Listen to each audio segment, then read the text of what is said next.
Welcome back, guys, to the channel. I'm Jake ELLENBOGEN, and today we're going to be talking a little bit about the Rams-Chargers preseason game. Just going to hit a little bit on it, get a video out there for you guys. I do miss you guys. I'm here in Orlando, Florida, finally coming out to put out a video here. But let's just get right into it. You can expect Bryce Perkins or Devlin Hodges to start this game. I'm going to go with Bryce Perkins here, but I think both of them are going to get a lot of playing time as they're both battling for quarterback 3.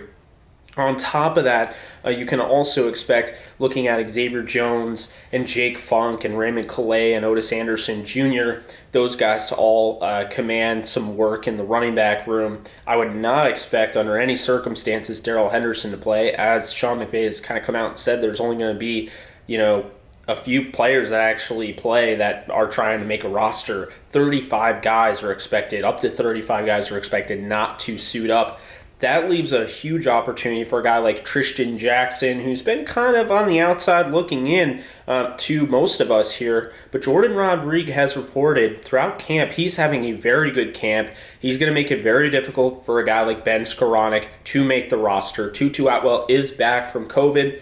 You can expect him to potentially get some playing time. Not sure how much will be available there. But of course at tight end, Jacob Harris, the former wide receiver turned tight end, we're going to get to see him in action. We're going to get to see Bryson Hopkins, who unfortunately has been behind the 8 ball for a lot of people. But let's keep in mind, he never had a preseason last year, so he's a little bit behind. Maybe he'll show up and he'll have an opportunity to show people what he's made of. Obviously, with starters not playing, you can expect not to see Brian Allen. You can expect not to see guys like Whitworth and Havenstein and Edwards, and of course, you cannot see Corbett. So who's going to be there? Well, likely Tremaine Ankrum. He's likely going to play. Potentially Joseph Noteboom. Potentially Bobby Evans. And so we're going to get an opportunity to see these guys, as well as Chandler Brewer, who actually missed all of last year as a COVID opt-out, high-risk opt-out. So he's going to be likely getting an opportunity to play, as he didn't get a chance last year. The UDFA did opt out, and then, of course, there was no preseason. Moving on to the defense, I'm excited to see Ernest Brown, the 4th, Northwestern 5th-round pick. They like him, but he's more of a tweener, and he's kind of built a little bit like a former Rams 4th-round pick. Kind of their diamond in the rough in a sense. I don't know why they didn't keep him. But Jonathan Franklin Myers, he's built similar like him, so I'm very interested to see him and how well he translates.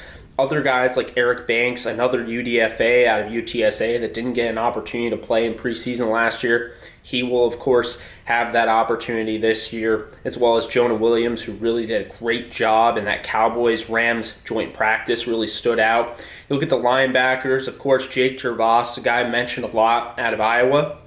Excited to see him, excited to see what he can do. Former safety, transferred to linebacker, has elite athleticism. We'll see how much of an opportunity he gets, as well as rookie inside linebacker Ernest Jones. We can expect to see him a little bit.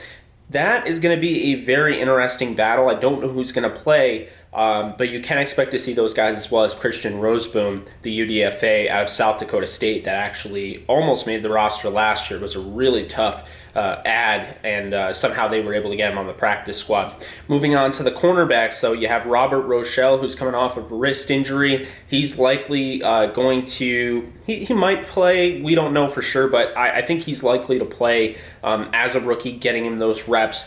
It'll be uncertain with David Long and, of course, Dante Dion, guys that are battling for a spot. David Long supposedly was having a really good camp, but what we saw in the Rams and Cowboys joint practice, of course, it was just one joint practice, but he had a really hard time struggling to defend wide receivers Michael Gallup and CeeDee Lamb. In addition to that, the Rams did go out and add Tyler Hall, who has familiarity with Raheem Morris, the new defensive coordinator, back with the Falcons last season. I'll be interested with him. And we'll get an opportunity to see a guy that played a little bit last year for the Titans and who's been having a great camp, UDFA Kareem Orr. So we'll be monitoring that, seeing how well he does, as well as the safety position, which, of course, you have your big 4 and likely, as unfortunately, because of the injury with Nick Scott, potentially a 5th might be held out of this game because it's uncertain if Nick Scott will be available for the Bears game, as he suffered an injury to his leg. So likely you're going to get an opportunity to see Paris Ford, the UDFA, out of Pitt. You're likely going to get the opportunity to see Fred Warner's brother, Troy Warner, out of BYU, as well as other guys like J.R. Reed, who actually had familiarity last year in the offseason playing with special teams coordinator Joe DeCamillis. So it's going to be very interesting. Really excited for preseason, obviously. It's not, the regular season of football. You don't get to see Stafford. But when you're like me, you follow the team as much as I do, and most of you do. It's going to be a big deal to watch these guys in action. So hope you guys enjoyed this video. Again, it's a little different. I'm coming at you from Orlando, Florida. And I don't have my usual setup, so hopefully the lighting wasn't horrible, the audio isn't horrible, but that's going to do it for me. You guys take care, and I'll talk to you guys soon. Later.